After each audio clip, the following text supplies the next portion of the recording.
When time first began, the Eternal gave life to powerful beings of light, the Drakeels.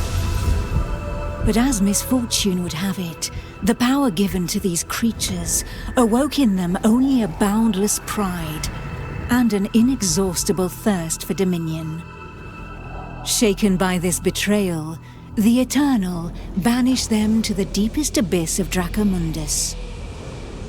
It was there, in the depths of the earth, that they twisted into the monstrosities that we know today as dragons. Alas, possessed more than ever by hate and vanity, the Banished refused to admit themselves defeated. Through their voices, they persisted in corrupting humanity. Through their blood, they defiled the land we call our home. From that moment on, mankind would live in fear. Fear that one of the Dragon Lords, the most powerful of the Banished, would one day return to the surface. With the support of his dragon kin, Sor Ichnog succeeded in escaping from his subterranean prison.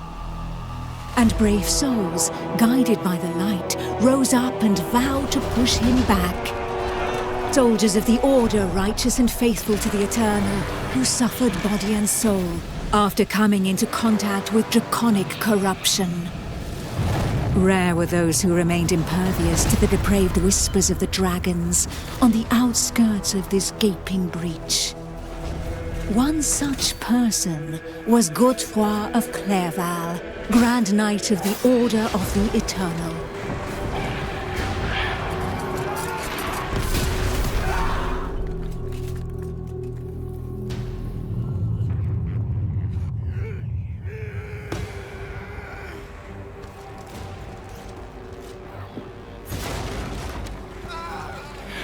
The voice of the Dragon Lord blighted people's spirits and petrified their bodies, instilling terror and madness into those who heard it. Never before had a breach so vast been rent between the two worlds.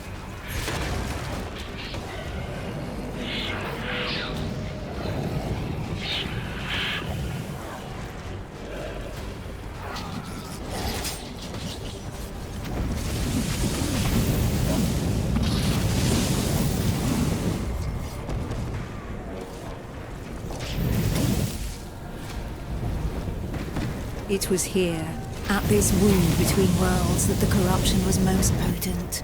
One by one, haunted by the whispers from below, the people succumbed to madness.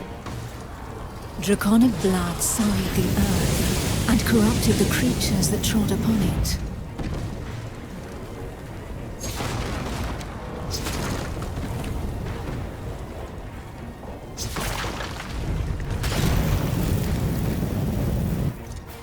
Pitiful in their wretchedness, and too weak to resist the command of their new masters, they drank the blood of the dragon and gave in to depravity.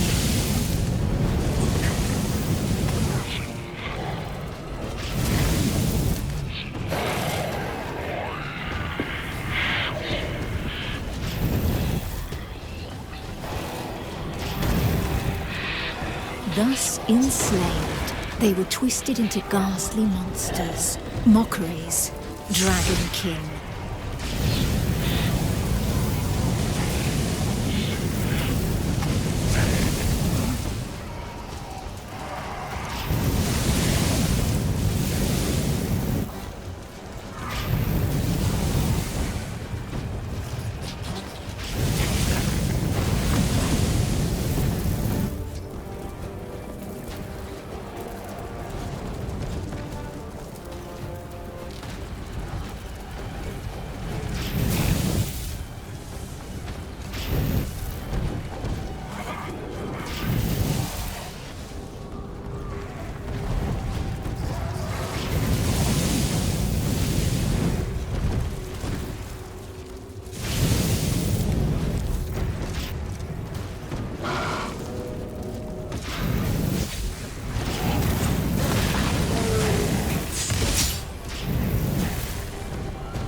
Men, women, children, animals.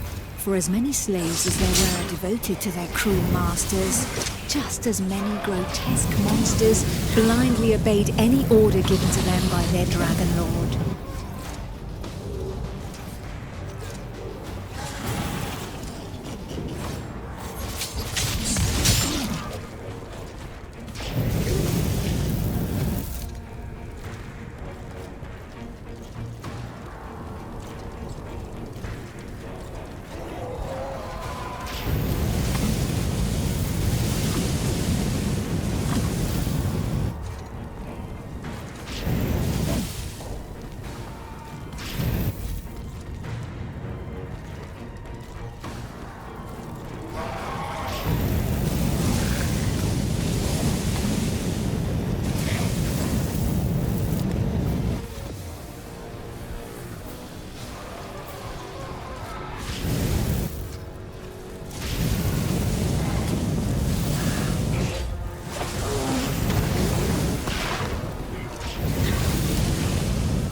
Only the most righteous of souls, guided and supported by the Eternal, were able to resist the corrupting call that led the living to damnation.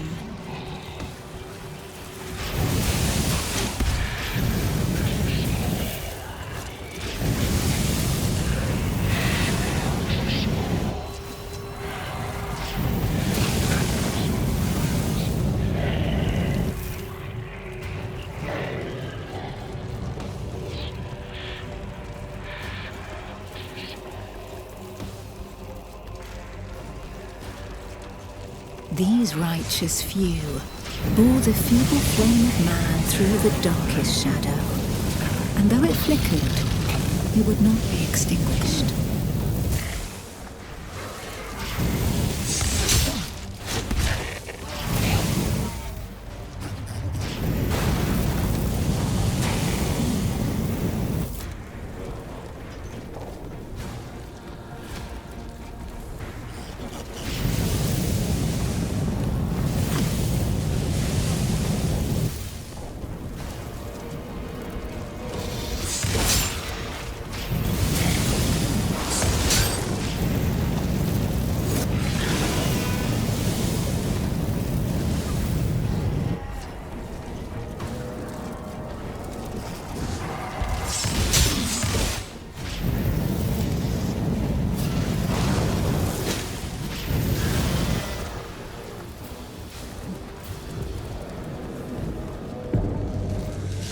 Filled with these fleeting embers of hope, a few brave souls founded an alliance to carve the first breach into draconic defenses.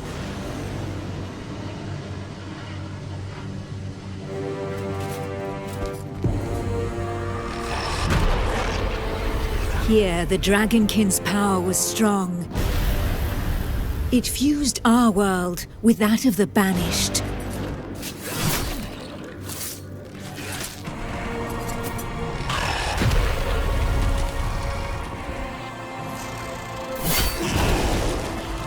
Godefroy of Clairval heroically broke through and shattered their defense barriers.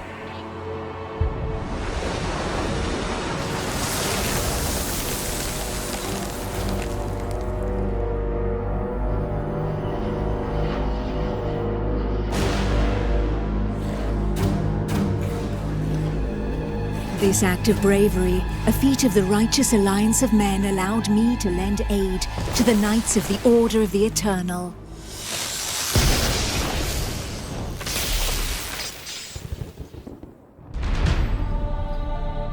Me, Almantir, Grand Oracle of Pythodurcan, Dragon Blood, a human altered but not consumed by the draconic blood that flows through my veins.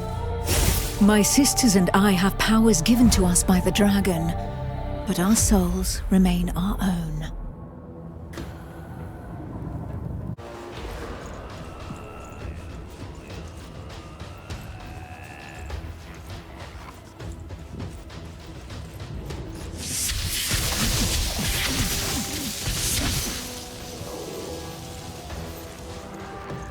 Neither dragonkin nor entirely human, and afforded extraordinary abilities by the forebearers.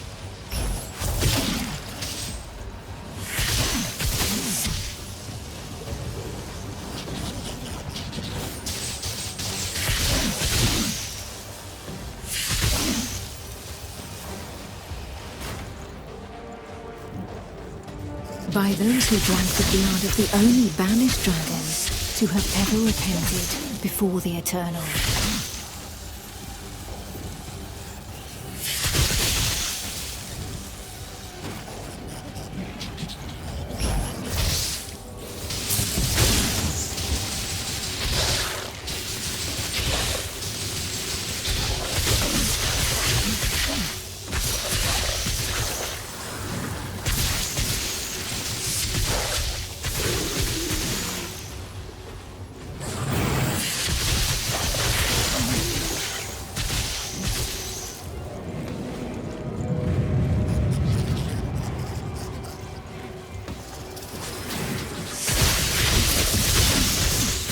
These few drops of draconic blood connected our thoughts to those of the dragons.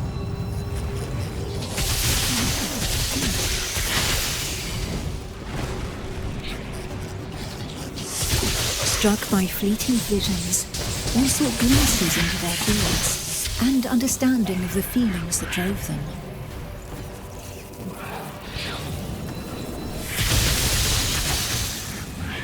With that understanding came a vulnerability.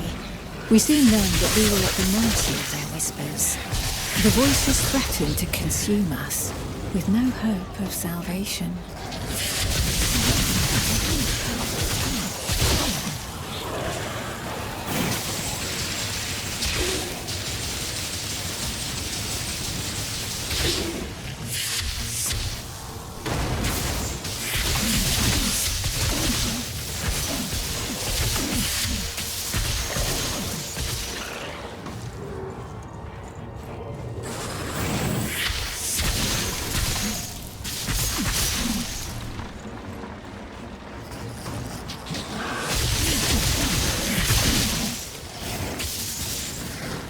But the formidable link that connected us to the dragons had also awakened something within us. We lived strong in the certainty that the Eternal had pardoned us for the draconic corruption in our veins.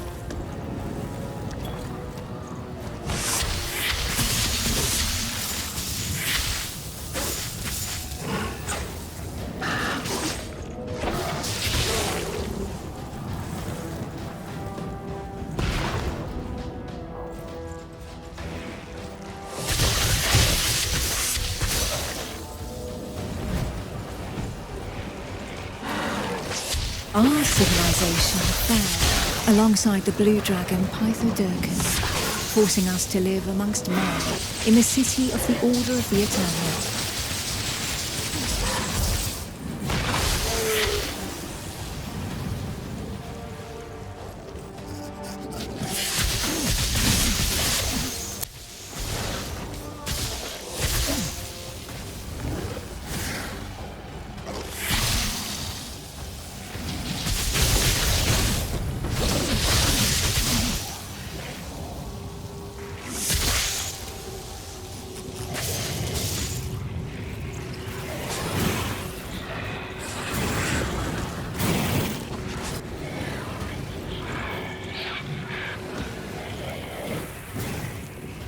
Closer to the breach made by Sir Ichnog, Godefroy, fighting fire with fire, confronted the draconic hordes.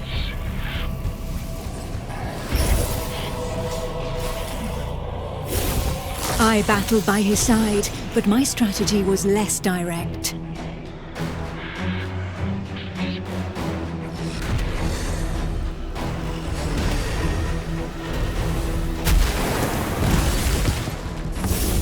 My draconic power allowed me to open up a passageway for the men of Nuragard, all of them prepared to make the ultimate sacrifice to save what remained of humanity.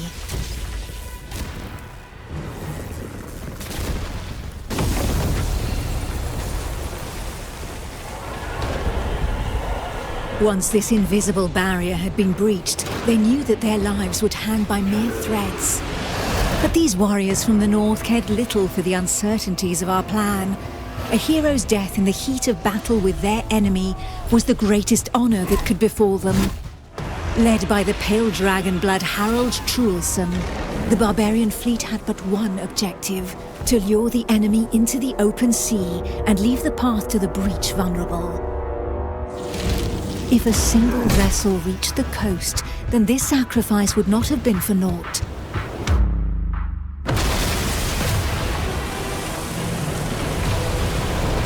Harald Truelson reached the hostile shore and avenged. The barbarians of Nuragard feared neither pain nor death, and they welcomed violence as they might an old and familiar friend. Truelson knew this friend better than most. His existence thus far had been one of suffering, of hardening his resolve, and of preparing to endure the worst of torments, without losing the infinite value every warrior his clan held dear: his soul. While the Knights of the Order of the Eternal had always been forbidden from making use of dragon's blood, the warriors from the north, staying true to their values, had taken this risk. A select few, highly trained clansmen, risking their lives in the process, had successfully imbibed the pale dragon's blood without succumbing to the corrupting voices. Among them was Truelson. To become a dragon blood barbarian, he paid the ultimate price and cast away a portion of his humanity. In exchange, he received draconic powers that he put to use for the Toriel clan, the Eternal, and humanity at large. And even if all others, from Montesquieu to Nuragard, recognized the courage and sacrifice of these brave warriors, there was not one that did not also regard them with sincere disgust. While there could be no doubt of their loyalty to Toriel, defender of the Eternal, their bodies, defiled by the dragon as they were, drove the rest of mankind to reject them. Corsair, for his part, cared little for his appearance. What did this matter after all, as long as his soul remained intact?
The pale dragon blood had achieved his goal. The Alliance's plan, as unlikely as it was to succeed, could run its course.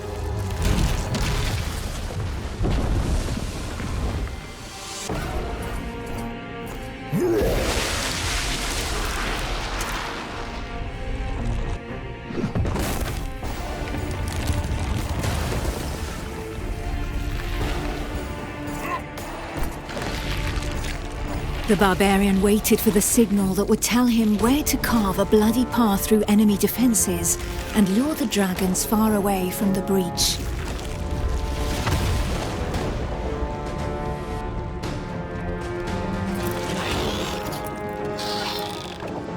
The Kongirati nomads, every bit as proud and as fearless as the warriors from the north, joined the alliance of men to help push back Sor Iknog, the Crimson Dragon. Sitting astride their draconic hybrids, these tracker archers faced the dragons steadfastly and seemingly without fear. Not one would allow the enemy to make easy prey of them. Hides, wings, teeth, blood. For the Kongirati, each draconic monstrosity was not only a threat, but also a quarry from which they could gain valuable resources.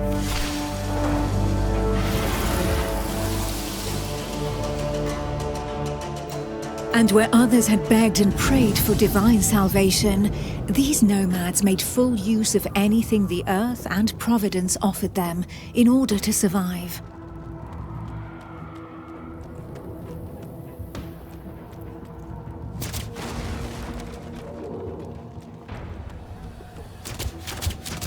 Their master tracker, Eula, however, did not see things in such stark shades of black and white. Of all those who made up their number, she was the first to recognize the value of this eternal light. She rejected neither the ancestral traditions nor the tracking of the Dragonkin, who had made it possible for the Kongoran to excel in the arts of potions, alchemy, poisons, and draconic hybridization. How long would her people be able to continue traveling freely if the corruption were to poison the entire world? It was for this reason that she joined the Alliance of Men.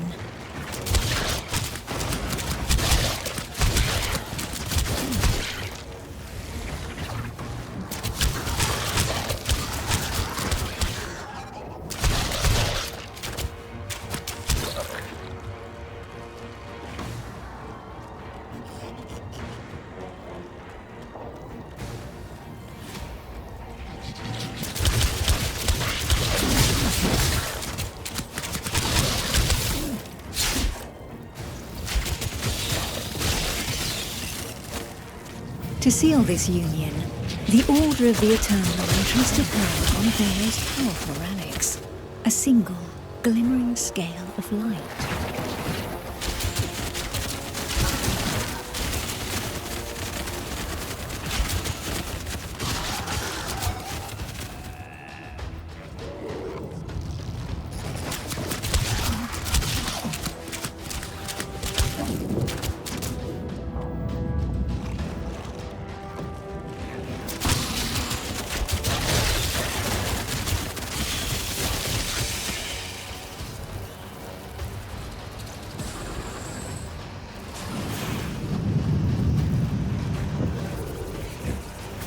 If the legends are to be believed, this scale had been pried from the hide of one of the Drakeels in the heat of battle, back when these beams of light had pushed back the banished dragon lords that ventured too close to the surface. Each champion had one, and the power of their light would be needed to push Sor Iknog back into the shadows.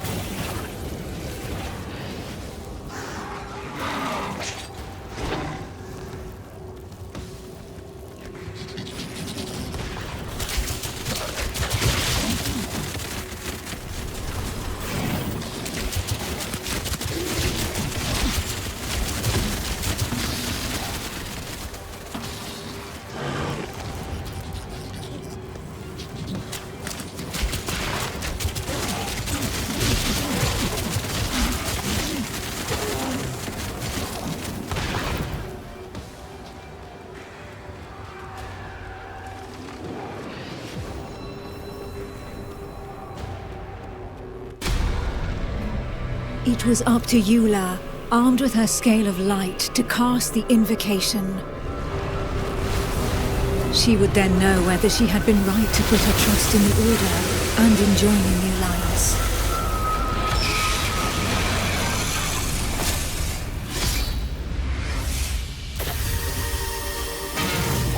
The power of the light was like nothing ever seen before.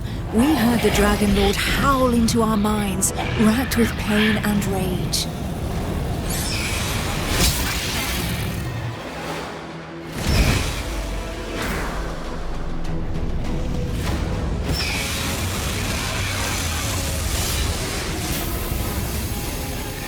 So close to the Dracomundus, our souls suffered as from 1,000 deaths, but we held fast to our positions.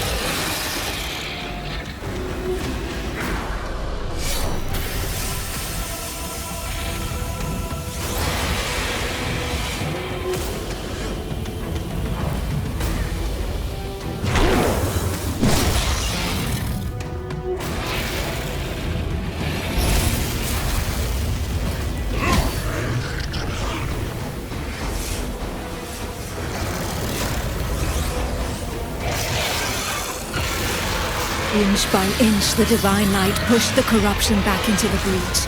And it was thus that the Banished Lord saw Ignog disappeared once more into the shadows, where he would suffer eternal retribution.